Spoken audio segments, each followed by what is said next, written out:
तो ये बात है उस जमाने की। It's story time. बिल्कुल चुप। तो सबसे पहली स्टोरी है मेरे एक दोस्त की, जिसको हम इस वीडियो के लिए बुलाने वाले हैं गुठली, क्योंकि उसका रियल नेम नहीं बता सकता बिकॉज वो चाहता ही नहीं मैं उसकी ये स्टोरी तुम्हें सुनाऊं ऑनेस्टली। तो गुठली एक यूट्यूबर था। जिस टाइम पे मैंने अपना यूट्यूब चैनल स्टार्ट किया था उसने भी सेम टाइम पे अपना यूट्यूब चैनल बनाया था एंड उसके 60-70 के अराउंड सब्सक्राइबर्स हो गए थे। डिसेंट व्यूज आ रहे थे, डिसेंट इनकम भी बना रहा था वो यूट्यूब से। एंड जब थोड़ी सी पॉपुलैरिटी आई तो फिर उसको इंस्टाग्राम पे मैसेजेस वगैरह आने शुरू हुए एंड ऐसे डीएम्स पे बात वगैरह करते करते उसको एक लड़की पसंद आ गई। कुछ दिन बात हुई इस लड़की से एंड उन दोनों का रिलेशनशिप स्टार्ट हो गया। अब ये ऑनलाइन वाले रिलेशनशिप्स ना मुझे जेन्युइनली बहुत स्कैरी लगते हैं। मतलब जिसको तुमने कभी सामने से देखा नहीं, जिसके बारे में तुम अच्छे से जानते नहीं कि वो एक्चुअल अपनी रियल लाइफ में कैसा है, बस उसके साथ डीएम्स पे बात करते करते जो भी बातें उसने तुम्हें बोली यार वो कुछ है लेकिन अपने मैसेजेस पे वो तुम्हें कुछ और दिखा रहा है एंड तुम इंप्रेस हो गए उससे and you guys are in a relationship now. चलो ठीक है, गुठली थोड़ा छोटा था, इतनी समझ नहीं थी, आ गया वो रिलेशनशिप में। गुठली एक छोटे शहर में रहता था, वो लड़की थी मुंबई की, ठीक है। अब गुठली ने पैसे वैसे जोड़े, अपने घर पे झूठ बोल के उस लड़की से मिलने के लिए मुंबई गया। उन्होंने साथ में टाइम स्पेंड करा। वापस आने के बाद गुठली ने उस लड़की को हेल्प करी यूट्यूब चैनल स्टार्ट करने में। उस लड़की को उसकी लाइफ का पहला स्पॉन्सर गुठली ने दिलवाया। गुठली ने अपनी तरफ से जो उसको वो हेल्प कर सकता था इन हर यूट्यूब करियर वो करी एंड जैसे उस लड़की के थोड़े से व्यूज बढ़े, सब्सक्राइबर्स बढ़े, उसने गुठली के साथ ब्रेकअप कर लिया। एंड इसके बाद क्या हुआ, गुठली went into depression. He could not cope up with the fact कि उस लड़की को जिसके लिए उसने इतना कुछ करा उसने उसको छोड़ दिया एंड गुठली ने धीरे धीरे वीडियोस बनानी कम कर दी। उसके व्यूज डाउन हुए, उसका चैनल डेड हो गया एंड उसने यूट्यूब क्विट कर दिया। अब मेरे लिए सबसे वियर्ड पार्ट पता क्या था कि वो लड़की इस वक्त एक बहुत ही पॉपुलर स्ट्रीमर है। लाइक अच्छे खासे सब्सक्राइबर्स है उसके, she is a very popular YouTuber. And ये लड़की मेरे को एक इवेंट पे मिली थी जहां पे इसने मेरे साथ फोटो क्लिक करके अपने इंस्टा पे अपलोड करी थी, जिसको देखने के बाद गुठली का मेरे को फोन आया था एंड उसने मेरे को बोला भाई तू इस लड़की से दूर रह। मैंने कहा क्या हो गया? कह रहे मेरी एक्स है ये। आई वाज लाइक व्हाट, ये क्या हो गया? फिर उसने उन दोनों की साथ की फोटो भेजी मेरे को जो उसने मुंबई में क्लिक करी होगी एंड वो देख के आई वाज लेजिट शॉक्ड भाई कि दुनिया सच्ची में बहुत ही छोटी है कि 7-8 बिलियन की आबादी में एक कोई लड़की मेरे को मुंबई में किसी एक इवेंट में मिलती है और वो लड़की मेरे ही दोस्त की एक्स निकलती है।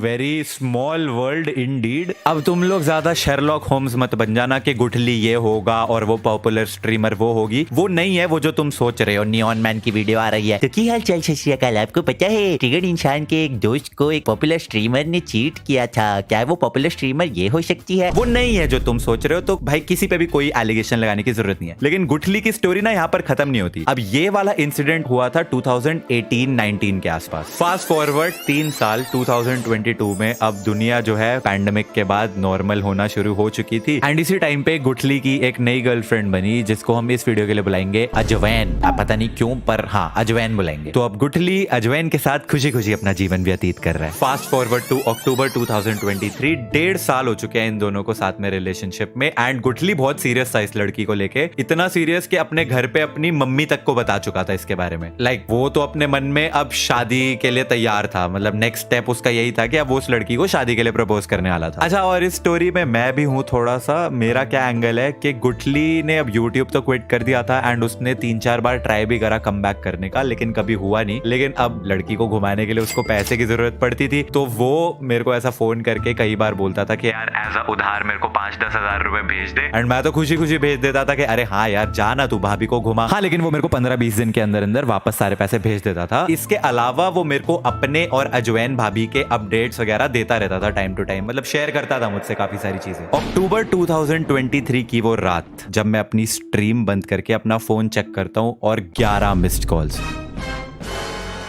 इतने सालों में ऐसा कभी नहीं हुआ कि गुठली ने मेरे को एक कॉल भी कर दिया हो। 11 मिस्ड कॉल्स देखते ही मैंने सीधा उसको फोन मिलाया एंड सामने से फोन उठाते ही वो बंदा फूट फूट के ऐसे रो रहा था। कैसे बताऊं मैंने कभी किसी को ऐसे रोते हुए नहीं देखा। किसी मूवी तक में ऐसे कभी किसी को रोते हुए नहीं देखा एंड मेरे को लगा वो शायद एक्टिंग कर रहा है बिकॉज वो इतना ही ज्यादा फूट के रो रहा था। मैं कहा अबे क्या हो गया, एक्टिंग क्यों कर रहा है? एंड वो सामने से मुझे बोलता है भाई अजवैन ने मेरे पे चीट कर दिया। Dead silence.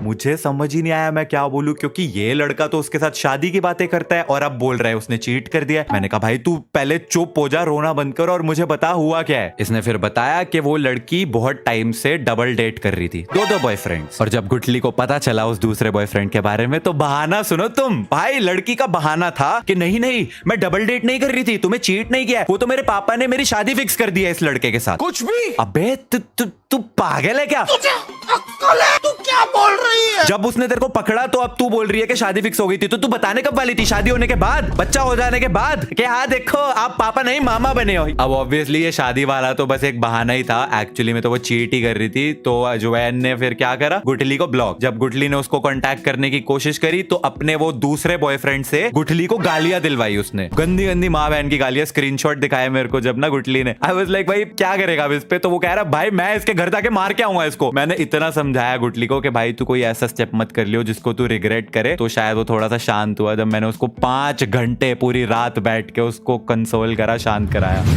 अब ये ऐसा सा सिर्फ एक गुठली के साथ ही नहीं हुआ है। याद है मैंने थोड़े टाइम पहले सब्सक्राइबर्स को बोला था स्टोरी सबमिट करने के लिए, तो काफी सारे लोगों ने बहुत अच्छी अच्छी स्टोरीज भेजी थी। बट उनमें से ये एक स्टोरी थी जहां पे इस लड़के ने बताया कि ये और इसकी एक्स गर्लफ्रेंड जो है ये साथ में स्कूल में पढ़ते थे। तो 11th क्लास में इन दोनों ने डेट करना स्टार्ट किया। उसके बाद इन दोनों के कॉलेज जो है अलग हो गए, लेकिन कॉलेज स्टार्ट हो पाता उससे पहले ही पैंडेमिक आ गया। अब पैंडेमिक में तो वो दोनों अपने घर पे ही थे, तो इसलिए कोई दिक्कत नहीं हुई। लेकिन ये लड़का उस लड़की को हमेशा बोलता रहता था कि जब तू अपने नए कॉलेज जाएगी ना तू मुझे भूल जाएगी, क्योंकि फिर लॉन्ग डिस्टेंस रिलेशनशिप हो जाएगा, डिफरेंट सिटीज हो जाएंगी, तू नए नए लोगों से मिलेगी, किसी के साथ हो सकता है अट्रैक्शन भी हो जाएगी। बट ऑब्वियसली वो लड़की हमेशा सामने से बोलती थी कि नहीं ये सब नहीं होगा, सच्चे प्यार वाली वही नॉनसेंस वाली टॉक उसको देती थी। उसके बाद पैंडेमिक खत्म हुआ, ये लड़की दूसरे शहर में अपने कॉलेज में चली गई, ये लड़का दूसरे शहर में अपने कॉलेज में। एंड लॉन्ग डिस्टेंस पे भी इनके बीच में सब सही चल रहा था, वीडियो कॉल्स पे बात होती थी, हर वक्त मैसेजेस वगैरह एक दूसरे को करते रहते थे, हमेशा कनेक्टेड रहते थे। एंड कुछ टाइम के बाद 1 साल के ऑलमोस्ट बाद जब ये लोग मिले तो उस लड़के ने इसके फोन में उस लड़की की किसी और लड़के के साथ कुछ नॉट सो गुड वाली फोटोज और मैसेजेस देख लिए, जिससे उसको पता चला कि ये लड़की तो इसको चीट कर रही थी, डबल डेट कर रही थी। एंड जब उसने कन्फ्रंट करा तो उस लड़की ने बोला आई एम सो सॉरी, मैं तो बहक गई थी, मुझसे गलती हो गई, मुझे माफ कर दो। एंड समहाउ किसी तरीके से उस लड़की ने उस मोमेंट पे उस लड़के को कन्विंस तो कर लिया, लेकिन कभी भी वो एक कंप्लीट ट्रस्ट होता है ना, वापस वो लड़का उस पे नहीं कर पाया। एंड अब वो हमेशा पैरानॉइड रहता था कि कहीं वो लड़की उसको फिर से ना चीट कर दे। एंड इसके बाद भी उस लड़की ने वो जो दूसरा लड़का था जिसके साथ वो चीट कर रही थी मिलके, उसको ब्लॉक नहीं करा, उसके साथ मैसेजेस वगैरह फिर भी उसके होते थे, जिसकी वजह से अब ये लड़का जो है बहुत ज्यादा एंग्शियस रहने लगा। एंड फाइनली ही डिसाइडेड कि वो ऐसे नहीं जी सकता and he decided to break up.